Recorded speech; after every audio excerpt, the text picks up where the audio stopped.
Now viewers and subscribers, for all who don't believe El Chapaska TV when me telling you say Paula Llewellyn I want a retrial of Vybez cartel case that was squashed by the Privy Council case. So an unbeliever done.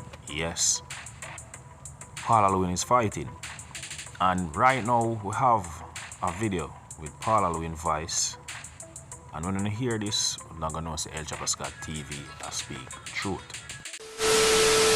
Heat from the Vybez cartel Privy Council ruling continue. And this morning, for the first time, the DPP was responding since the judgment came down last Thursday morning.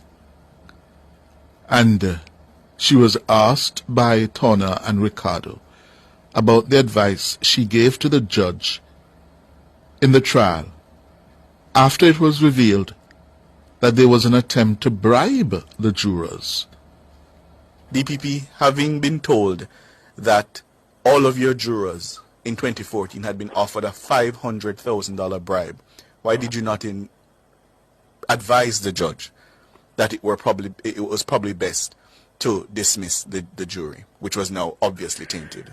You see, you are now trying to get me to discuss the matter, and I told you that I didn't wish to. No, but certainly this point, DPP, is important because here the law lords are saying you advised the judge that you were prepared to proceed even though you knew that the entire panel, 11 jurors the forewoman told you, had been offered bribes.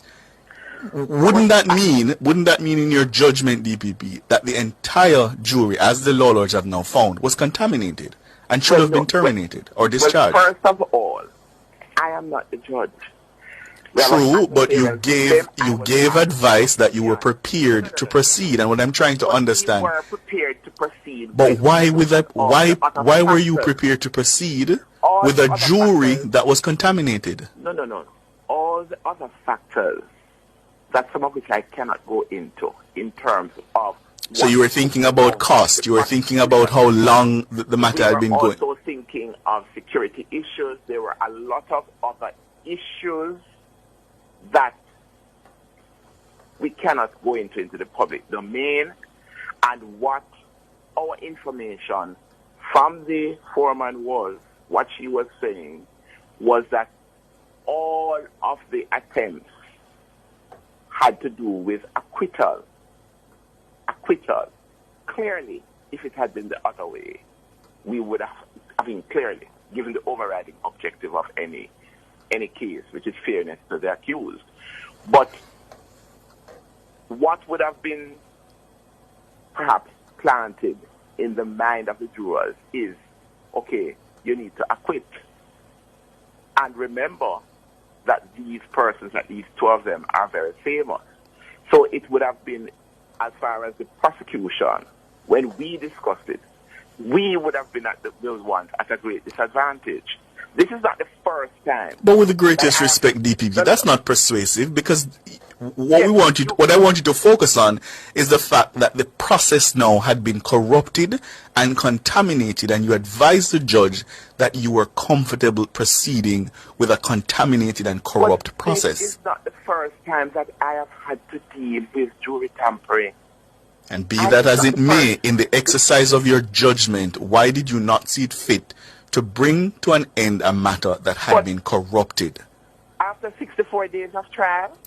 Isn't the interest of protecting the impartial trial greater than the length of time that had elapsed? I agree with you on paper, but I have done other cases where there has been jury tampering to the great negative of the prosecution. I have seen cases, I've seen jury inquiries where the juror, having been questioned, it was quite clear that it was either an accused person or an accused person's relative that approached the juror. And the juror was able to indicate to the court that it did not make any difference. He would still be able to have an impartial situation in his mind. I have had the experience. I've prosecuted many cases. And when asked, I have indicated that we don't have any problem. So in other words, we are prepared to take our chances and just try to make sure that you have a very powerful address. But this what happened in a couple of the cases I've dealt with didn't happen during summation. It happened before we got to summation. So I have had the experience before of jury tampering. And I have been asked before, what is my view, being the prosecutor in the matter? And even after the inquiry, it's a judgment. It's quite clear that you don't know if the juror is telling you everything about the encounter with the relative of the accused, but you are willing to take the chance nonetheless. So it has happened. I mean, both myself and Mr. Taylor, who was the prosecutor, we didn't drop from the sky. It's not the first case that we are both having to deal with. And in our experience, we have had to deal with cases where you have issues arising. With the benefit of hindsight, do you regret the submissions you made? You are not going to get me there. You are not going to get me. Well, quite an interesting 5 minutes of exchanges there. And the takeaway for me is the DPP seems to be relying on the fact that in her long prosecutorial career, she has made a judgment call, several judgment calls, in a number of instances of jury tampering. And I wonder, does that make it legally correct? It might be a call that has been wrong. Because surely, based on what we now have from the Privy Council, jury misconduct undermines the fundamental principle of the justice system of the accused being entitled to a fair trial. And the fact that you have been doing it several occasions before does not make it right. Those who have been in such matters,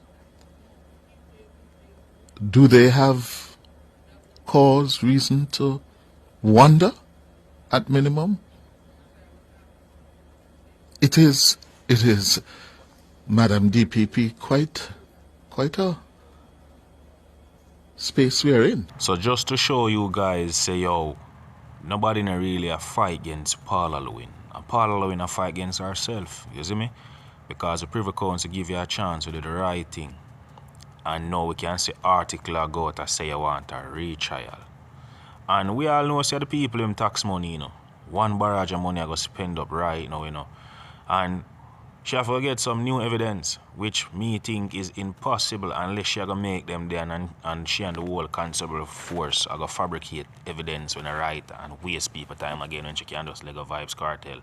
So viewers and subscribers, you hear Paula Llewellyn speak, a whole heap of people in prosecute and send we go to prison innocent, you know. Several cases now, you know. Even the man we are publishing interview, you know.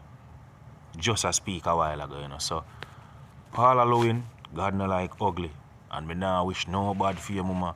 But you have to just do the right thing.